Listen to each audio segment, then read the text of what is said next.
네, 여러분 모두에게 하나님께서 성탄의 기쁨을 주실 줄로 믿습니다. 좌우에 있는 우리 형제 자매들 이렇게 축복하겠습니다. 예수님이 오셨습니다. 다시 한번 예수님이 당신을 위해 오셨습니다. 네, 오늘 주일은 특별히 이제 성탄절을 앞두고 있는 주일이기도 하지만은 교회 창립 76주년 기념 주일이기도 합니다. 그래서 이 자리에 여러분들이 지금 앉아 있는 이 자리에요. 이 자리에 76년 전에 교회가 서서 지금까지 계속 이어지면서 수많은 사람들을 구원하고 또 하나님의 일을 할 수 있었습니다. 그것을 우리는 예전에 지났던 선배들이고 또 할아버지 할머니들의 이야기인데 그게 우리하고 무슨 연관이 있을까? 그걸 우리가 굳이 자랑스러워해야 될까라고 생각할 수 있습니다. 그런데 뿌리를 무시하고 과거를 하찮게 여기는 개인이나 혹은 공동체나 그것이 집단이든 나라가 되었든 과거나 뿌리를 하찮게 여기는 사람들에게 절대 미래는 없습니다.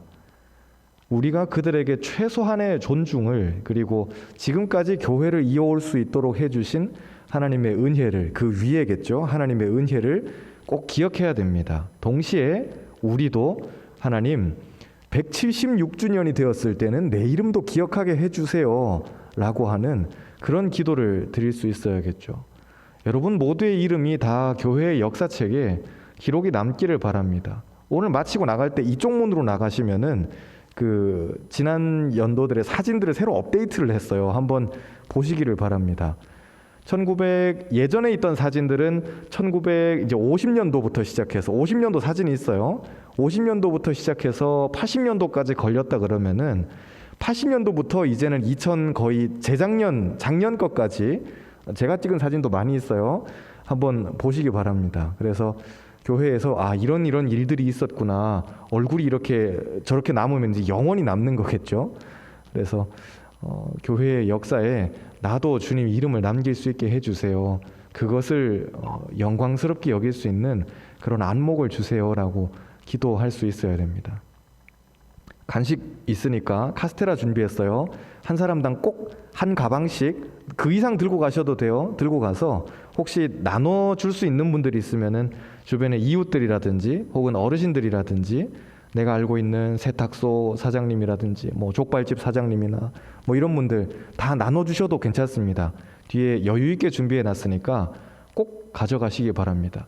저거 확보하겠다고 엄청 제가 땡깡 부렸거든요.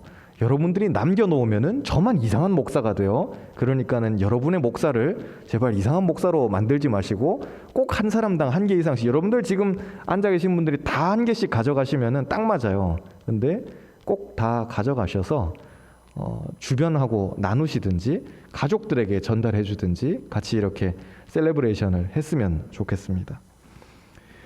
오늘 말씀을 한번 보겠습니다. 11장인데 이사야 11장과 성탄절을 연결해서 생각해 봤을 때 우리 지금 계속해서 메시아 이야기를 하고 있잖아요.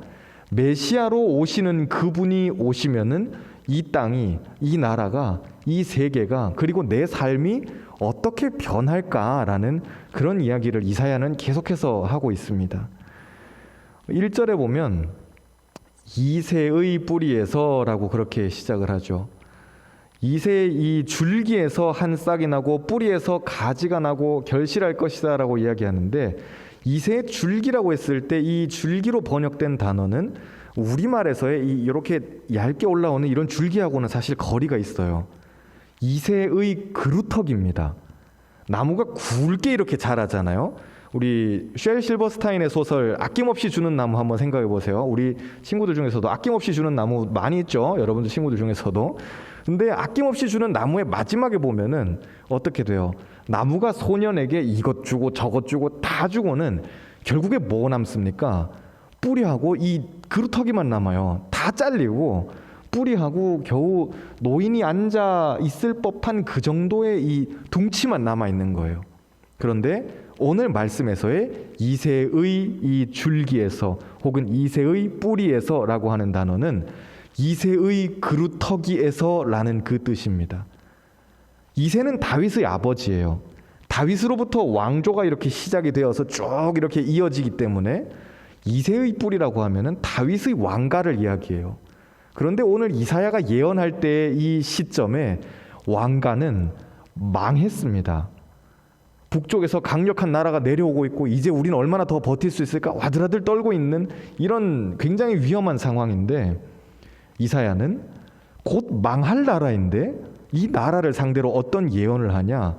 이제 다 망가진, 다 무너진, 소망이 없는, 이제 곧 멸망할 그 그루터기 같은 이새의 왕조에서 새로운 싹이 나게 될 것이다 라고 그렇게 예언하고 있어요. 심지어 싹만 나는 것이 아니라 1절의 마지막 결실하게 될 것이다 라고 그렇게 이야기하죠. 저는 여러분의 삶이 반드시 열매 맺는 삶이 되기를 주님의 이름으로 축복합니다. 내 삶을 봤을 때 나는 그냥 나무 둥치밖에 안 되는데, 나는 뭐 내놓을 만한 게 없는데, 목사님 제 삶은 다 날아갔어요. 저는 뭐 가능성이 없어요. 그루터기만 남아있어요. 굵은 둥치예요. 그런데 지금 이 내 삶을 보면서 주님께서는 어떻게 말씀하시냐? 싹이 나는데 싹만 나는 것이 아니라 그것에서부터 열매까지 맺게 될 것이라는 상상도 할 수 없는 미래를 그렇게 예언하시고 있는 것입니다. 이사야가 말하는 게 아니에요. 누구의 마음일까요? 주님의 마음이에요. 여러분을 향하신 하나님의 계획은 뭘까요? 열매 맺는 거예요. 내가 꿈도 꿀 수 없는, 내가 상상도 할 수 없었던 그 미래를 하나님께서 보여주시고 있어요. 우리 좌우의 형제들 자매들 이렇게 축복합시다. 열매 맺을 것입니다. 다시 한번 열매 맺을 것입니다. 겨자씨 비유를 한번 생각해 보세요. 마태복음 13장에서 예수님 그렇게 말씀하시잖아요. 여러분 혹시 겨자씨를 실제로 보셨는지 모르겠는데, 겨자씨는 뭐 다른 씨앗들과 비교해 봤을 때 얘가 특별히 뭐 작나 그런 느낌은 없어요. 정말 평범한 씨앗입니다.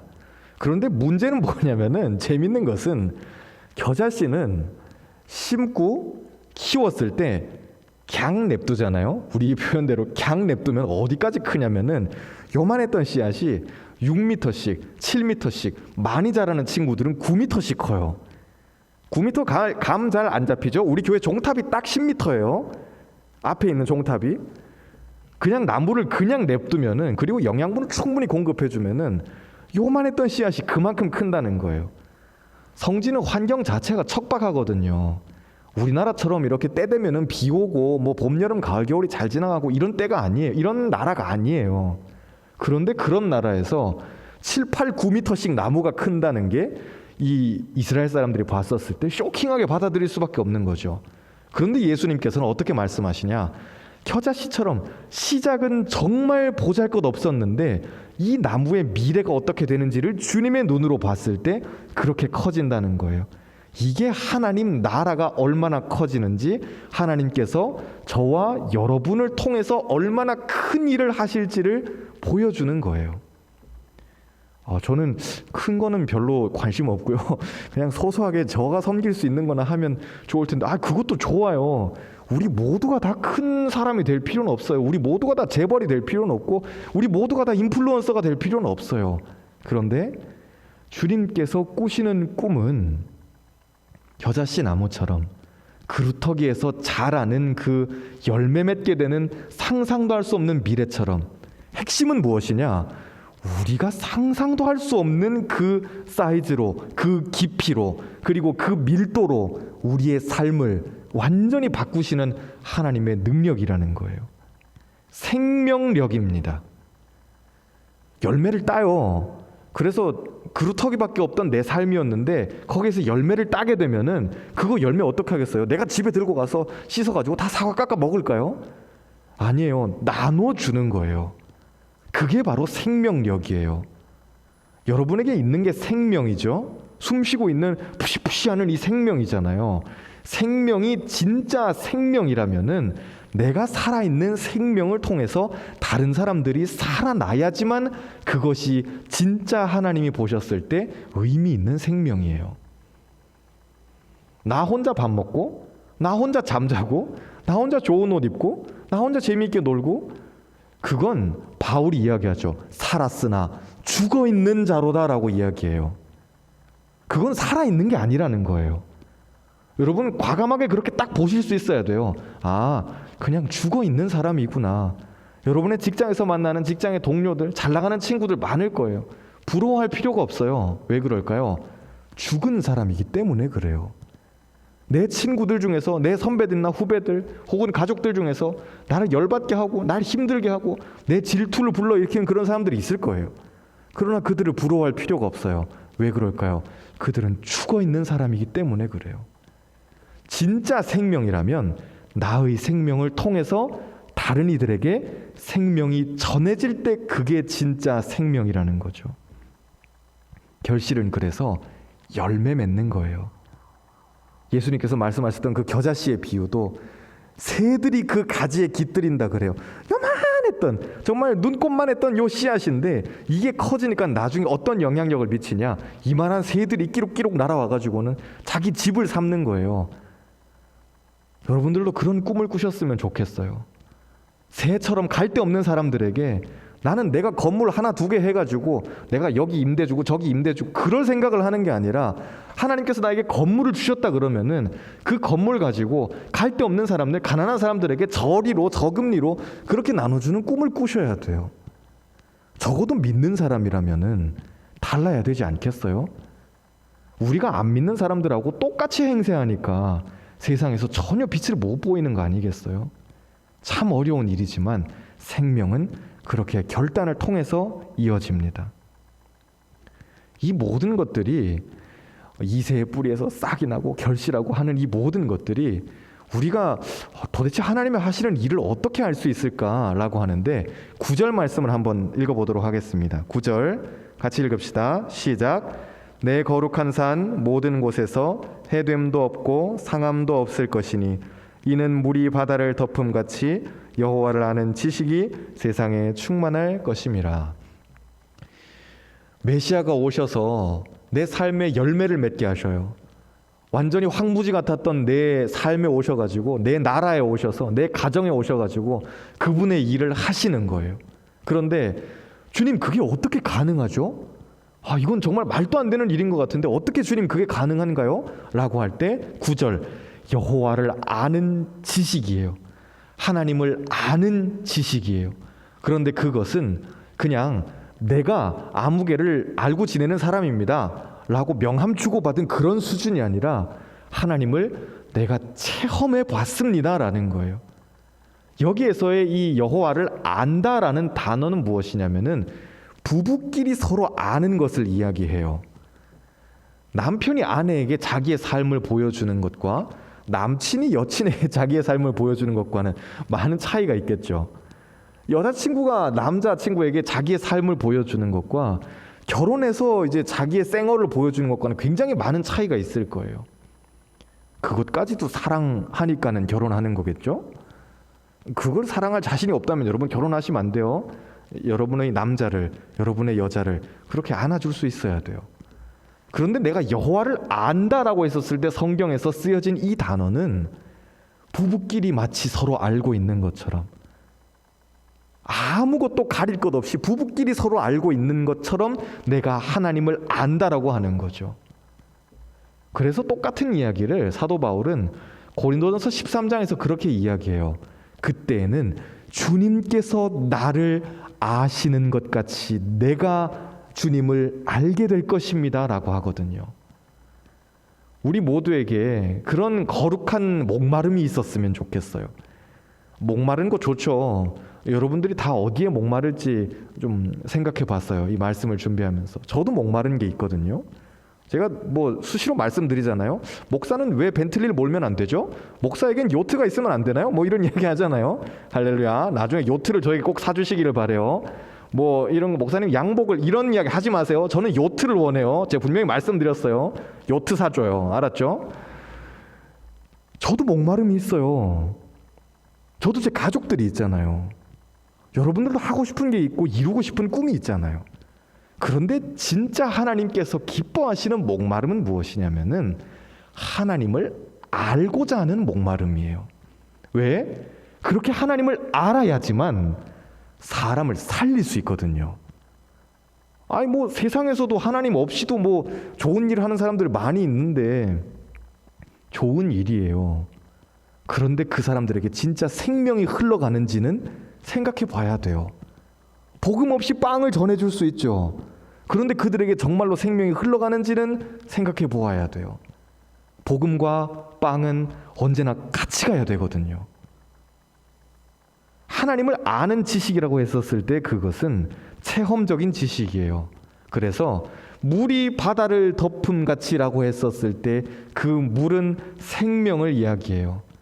생명의 그 물이 바다를, 유대인들이, 이 이스라엘 사람들이 생각했을 때 혼란의 존재이고 공포스러운 존재이고 바다는 통제불능의 존재이고 참 두려운 사람들이었었어요. 왜냐하면 그 사람들은 물이랑 친한 사람들이 아니거든요. 익숙하지 않은 사람들이에요. 그런데 그런 바다를 생명의 물이 어떻게 해요? 덮어버려요. 넓은 바다를, 내 삶의 이 통제되지 않는 이 혼란을 덮으셔요. 하나님께서 오셨을 때, 메시아가 오셨을 때 그 혼란스러움을 다스리시고 정리하시고 깨끗하게 하시고 덮어버리셔요. 누구를 알게 됐을 때? 하나님을 알게 되었을 때예요. 하나님, 내 삶을 향하신 하나님의 마음은 뭐죠? 주님, 나한테 뭘 원하세요? 한번 그렇게 기도해 보시기를 바라요. 유창한 기도할 필요 없어요. 그냥 여러분 오늘 주무시기 전에 옷 갈아입고 주무실 거 아니에요. 씻고 난 다음에 주님, 나한테 뭘 원하세요? 하나님 분명히 대답하실 거예요. 그 음성을 따라가시잖아요. 여러분 결코 망하지 않아요. 결코 여러분 죽지 않을 거예요. 여러분의 다음 주를 보장할 수 있어요? 여러분 다 파리 목숨 아니에요?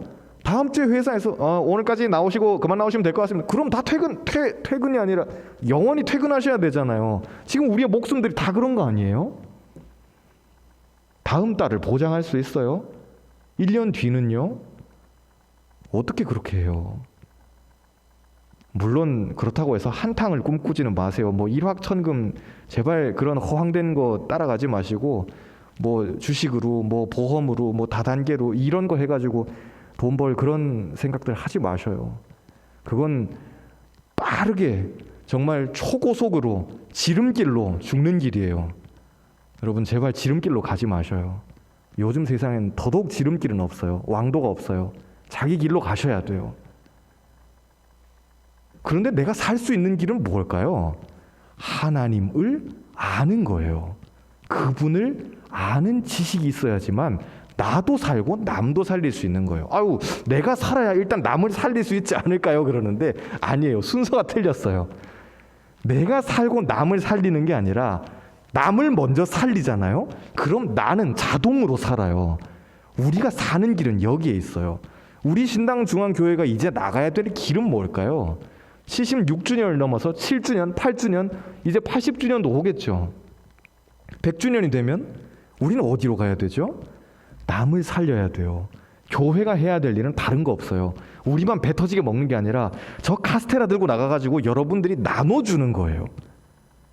나만 배 터지게 먹는 게 아니라 남을 살릴 때 하나님께서 교회를 살려주셔요. 내 삶의 질서를 바로 잡는 거예요. 물이 바다를 덮는다고 했을 때 우리는 뭐 찬양은 이렇게 되게 추억의 찬양이네요. 물이 바다 덮음 같이 그잖아요. 그런데 물이 바다를 덮음 같이 했었을 때 그것은 이 이사야의 참 간절한 기도예요. 지금 우리나라의 상황을 봤었을 때, 우리 왕국의 상황을 봤었을 때, 그리고 나의 삶을 봤을 때 주님 너무 혼란스러워요. 정리가 하나도 안 되어 있어요. 하나님 오셔서 이 바다 같은 우리의 상황을, 태풍 치고 있는 이 바다 같은 우리의 상황을 하나님 다스려 주세요. 하나님 질서를 잡아주세요 라고 하는 거죠. 내 삶의 질서를 바로 잡는 법은 먼저 해야 될 일이 무엇인지를 아는 거예요. 내 삶의 질서를 바로 잡는 방법은 누구를 먼저 챙겨야 될지 그걸 깨닫는 거예요. 먼저 그래서 예배 드려야 돼요. 먼저 기도해야 되는 이유가 여기에 있고 먼저 말씀 봐야 되는 이유가 여기에 있어요. 일 잘하는 사람과 못하는 사람의 차이는 뭘까요? 그냥 간단하게 청소 같은 걸 예를 들어도 청소 잘하는 사람과 청소 못하는 사람의 차이는 뭘까요? 이건 제 이야기가 아니에요. 제 피셜이 아니고 우리 교회 청소 관련해서 가정 수납 그 자격증을 가지고 계신 분이 있어요.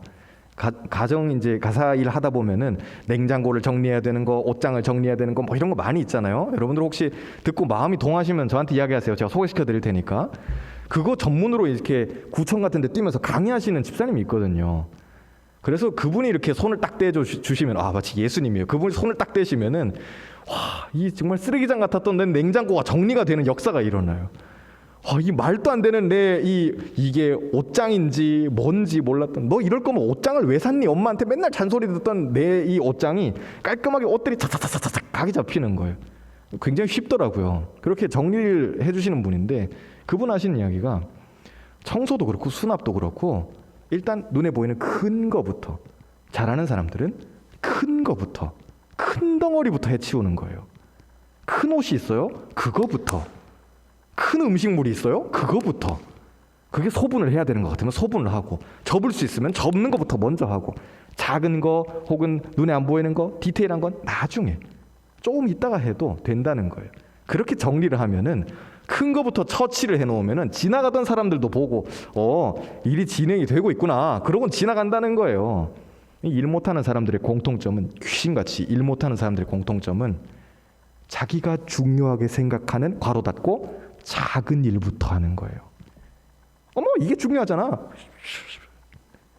그러니까는 큰 거는 큰 거대로 남아 있고, 이거 해야 되는데 이러다가 에너지 다 써버리고 시간 다 써버리고 결국엔 돌아보니까는 일이 뭐가 된 거지? 그래서 자기 혼자 좌절해가지고 주저앉아 버리고 안 되겠네, 오늘은 패스. 이러니까는 일이 안 되는 거예요.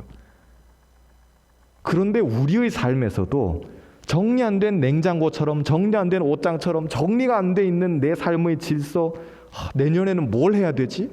뭐부터 해야 되지? 나는 이 직장에 계속 있어야 되나? 말아야 되나? 내가 이 학교를 계속 다녀야 되나? 말아야 되나? 내가 이 사람 계속 만나야 되나? 말아야 되나? 싶은 혼란스럽고 정리 안 돼 있는 이 상황 가운데 우리가 먼저 해야 되는 것은 무엇이냐면은 하나님을 아는 거예요. 다 주님께 끌고 오세요. 주님, 제가 이 사람 계속 만나야 돼요? 주님, 내가 이 학교 계속 다녀야 되나요? 주님, 제가 이 전공 계속 해야 돼요? 혹은 주님, 내가 이 일 계속 해야 되나요? 그거 여러분 물어보셨어요? 안 물어보시고 결정하면 여러분 큰일 나요. 이게 제가 여러분들을 협박하는 게 아니에요. 큰일 난다는 건 다른 게 아니에요. 여러분들 먹고 입고 자고 살고 하는 건 잘 지나가겠죠. 어떻게 해서든 밥은 드실 거예요. 여러분들 다 사지 멀쩡하고 밥은 드시겠지만 여러분의 영혼은 내년에 죽는 거예요. 그렇게 하면 하나님하고 아무 상관없이 그냥 그렇게 지나가는 거예요. 그래서 큰일 난다는 거예요. 밥이야 잘 먹겠지만은 영혼이 죽는 거예요. 11절과 12절에 보면은 메시아가 오셔서 흩어져 있는 백성들의 마음을 이렇게 모아주셔요. 진정한 부흥은 뭘까요? 모이는 거예요. 먼저 우리의 몸이 모이는 것이고 또 우리의 마음이 모이는 거예요. 흩어져 있더라도 오늘 보면 굉장히 11절, 12절에 많은 지명들이 나와요. 그런데 이 지명들을 지도에서 보면은 이 나라, 저 나라, 이 대륙, 저 대륙, 이 섬, 저 섬, 굉장히 많은 지역에 흩어져 있어요. 그러니까 이사야는 이렇게 흩어져 있으면 이걸 누가 모으냐? 어떻게 모으냐? 무슨 수로 모으냐? 고민할 수 있을 텐데 주님께서 하셔요. 성탄의 주님께서 이 땅에 오셔서 사람들을 모으셔요. 예수의 이름으로 모으시는 거예요. 여러분 모두 다 일주일 내내 다른 삶을 사셨잖아요. 설령 이 중에 부부가 있다 하더라도 일주일 내내 같은 삶을 살지는 않으셨을 거 아니에요. 우린 다 마음이 흩어져 있어요. 이 사람이 이 생각하고 있고 저 사람이 저 생각하고 있고 다 달라요. 그런데 주님께서 하시는 일은 무엇이냐? 흩어져 있던 사람들의 마음을 모으셔요. 그래서 사람을 살리는 길로 나가도록 하시는 거예요.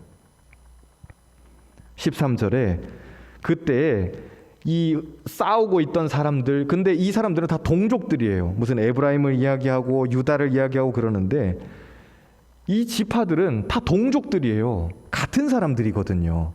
그런데 자기들끼리 서로 질투하고 반목하고 지지고 볶고 싸우고 하던 이 사람들이 메시아가 오셨을 때 하나님을 알게 되는 지식을 서로 공유하게 되었을 때 그때 어떤 일이 일어나냐?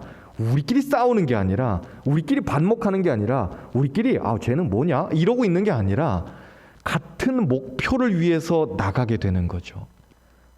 진짜 싸워야 할 적이 누군지를 알고 싸우는 거예요. 진짜 해야 될 영적인 전쟁이 무엇인지를 알고 전쟁하는 거예요. 사무엘상에 보면은 14장에 다윗이 우리가 알고 있는 이 골리앗을 쓰러뜨리는 장면이 나오잖아요. 그런데 그 전에 짧게 단막극처럼 굉장히 재밌는 이야기가 하나 짧게 들어가요. 뭐냐면은 다윗이 랄랄라 하면서 가죠. 전쟁터에 랄랄라 하고 간 게 아닌데 랄랄라였어요. 왜냐? 아버지가 심부름 시켰거든요. 너 나가서 싸워라 이게 아니라 너 아직 어린애니까는 야 괜히 까불지 말고 형들한테 도시락 주고 와. 그리고 형들 잘 있는지 확인하고 와. 아버지가 심부름 시키거든요. 다윗은 막내였으니까. 그래서 다윗이 도시락통 들고 랄라 하고 가는데 저쪽에서 골리앗이 나타나가지고는 막 이스라엘 향해서 욕을 하고 사울을 향해서 막 욕을 퍼붓고 조롱하고 그러는데 이 골리앗의 위세에 눌려가지고 아무도 나가서 싸울 생각을 못해요. 왕을 저주하고 하나님을 욕하고 군대를 모욕하고 골리앗이 거인이긴 했지만은 한 3m 정도 되는 거인이어서 그게 좀 문제긴 하지만은 아니 한 명이 나와가지고 그러는데 그 누구도 이스라엘 중에서 나가서 싸울 생각을 못해요. 다윗이 아니 어떻게 이 하나님의 백성도 아닌 놈이 이 원문에서는 그렇게 이야기해요. 할례받지 못한 저 놈이 어떻게 감히 살아계신 하나님의 군대를 모욕할 수 있냐. 이게 과연 10대 청소년이 할 수 있는 말인지는 모르겠는데 어떻게 할례받지도 못한 놈이 살아계신 하나님의 군대를 모욕할 수 있냐 막 이야기를 해요. 그랬더니만은 다윗의 형 1, 2, 3가 이제 하는 이야기가 야 어디서 너 여기가 어딘 줄 알고 깝죽대고 있냐고. 나가지 나대지 말라고. 나대지 마. 너 집에 조용히 가라. 너 양들은 도대체 누구한테 맡기고 여기 와서 이따위 소리를 하는 거냐. 집에 가 이놈아 라고 이야기를 한다고요. 그랬을 때 다윗이 그 형들과 한마디도 더 싸우지 않아요. 바로 누구한테 가냐면은 사울한테 가요. 그리고 나는 나가서 싸울 테니까 왕이 날 나가서 싸우게 해달라고 그렇게 이야기하죠. 정말 하나님과 함께하는 사람이라면은 내가 진짜 싸워야 될 적이 누군지를 알아요. 정말 일 잘하는 사람이라면은 내가 지금 진짜 해야 되는 일이 뭔지를 안다는 거예요. 영적인 전쟁이에요. 지금 제가 여러분 보고 누구더러 싸우라고 부추기는 게 아니에요. 그런데 우리가 진짜 에너지를 쏟아서 기도해야 될 그 지점이 있어요. 정말로 우리가 이 정신을 집중해가지고 해야 될 일들이 있어요. 여러분들 충분히 하실 수 있는 자질들이 다 있어요. 그때 우리가 나가서 해야 될 일이 무엇인지를 분간할 수 있도록 하는 것이 13절 메시아가 오셨을 때 예전에는 서로 지지고 볶고 싸웠던 유다와 에브라임이 어쩌고 저쩌고 이러고 있는데 이제는 둘이서 같이 연합해가지고 같이 하나님의 뜻을 위해서 싸우는 거죠. 우리 공동체가 예전에는 서로 반목했거나 혹은 서로 소닥 쳐다보도 했거나 어쩌고 저쩌고 그러고 있었는데 냉랭하거나 그랬었는데 이제는 서로 하나님을 아는 지식으로 공유되었을 때 우리는 같이 뭉쳐서 나가서 싸울 수 있는 거예요. 그게 교회입니다. 그게 안 될 것 같으면은 그거 안 할 것 같으면 우리 집에서 다 유튜브 보고 있으면 돼요. 목사님들 좋은 설교들 얼마나 많아요. 제가 링크 많이 보내드릴 수 있어요. 뭐 존 파이퍼 목사님, 뭐 팀 켈러 목사님, 뭐 힐송의 뭐 아니 근데 그게 아니잖아요. 그렇게 해서는 결코 우리의 믿음이 성장할 수가 없어요. 교회는 그래서 같이 있어야 돼요. 좋든지 싫든지 간에 같이 만나서 교제하고 기도 제목 듣고 나눔하고 같이 밥 먹고 이러면서 우리의 신앙이 같이 성장해 가는 거예요. 청년부 예배를 왜 나와야 될까요? 청년회 때. 그래야지 교제가 되니까요. 설교만 듣는다 그러면은 여러분 1부를 들으나 2부를 들으나 3부를 들으나 똑같아요. 설교만 듣고 집에 가실 것 같으면 가셔도 돼요. 근데 죄송하지만은 저는 그분들의 믿음을 보장할 수 없어요. 10년째 2부 예배 나오신다? 그러면은 미안하지만 그 친구의 믿음은 보장할 수 없어요. 지지고 볶고 부대끼는 게 없는데 어떻게 믿음이 성장해요? 결코 설교만 들어서는 믿음이 성장할 수 없어요. 설교는 크게 우리가 나가야 될 신앙의 가이드라인을 잡아주는 것이지, 실전 체험은 어디서 하는 걸까요? 우리 마을 모임에서 하는 거예요. 그게 있어야 돼요. 여러분에게 유다가 있고 여러분에게 에브라임이 있죠. 참 여러분의 마음을 힘들게 하는 그 사람들이 있겠지만은 그 사람을 끝까지 끌어안고 사랑하고 기도하고 하면서, 그러면서 내 믿음이 성장하는 거예요. 마귀는 참 깔끔해요. 제가 마귀를 직접 만나보진 않았지만은 마귀 분명히 깔끔할 거예요. 빈틈도 없을 거고 굉장히 단정할 거예요. 왜일까요? 아무도 도와주지 않거든요. 아무도 신경 쓰지 않을 거거든요. 나 혼자 예배당 왔다가 깔끔하게 예배드리고 아무하고도 엮이는 일 없이, 귀찮은 것도 없이, 괴로운 것도 없이, 고민할 것도 없이 깔끔하게 집에 돌아갈 거예요. 그게 마귀가 하는 일이에요. 교회에 나온다고 여러분 구원받는다 착각하시면 안 돼요. 마귀가 가장 좋아할 거예요. 차라리 교회 바깥에 있는 저 친구들이, 아유 목사님 그래도 제가 지은 죄가 많아가지고 저 같은 것도 구원이나 받을 수 있을까요? 이런 말이라도 하죠. 교회에 어설프게 나와가지고 아무것도 안 하고 가시는, 우리 중에는 없기를 바랍니다. 가시면은 그럼 지옥 문 앞에 제일 가까워요. 우린 그것을 알아야 돼요. 16절 마지막에, 오늘은 그래서 축제의 날이에요. 같이 즐기고 기뻐하고 해방감을 누리고 소리 지르고 같이 셀레브레이션하는 성탄절은 축제의 날이에요. 그런데 마귀는 자꾸 이 성탄절을 잊어버리게 만들려 하죠. 오늘 축제의 날인데, 이제 우리 성탄절이고 기쁘게 살아야 되는 주간이고 기억해야 되는데, 거리에서 캐롤도 지워버리고 트리도 못 달게 해버리고 이게 참 답답해요. 뭐 저작권이니 어쩌니 해가지고는 거리에서 여러분들 캐롤 아마 못 들어보셨을 거예요. 듣기 힘들어졌어요. 예전엔 그냥 틀 수 있었는데 이젠 캐롤도 못 틀어요.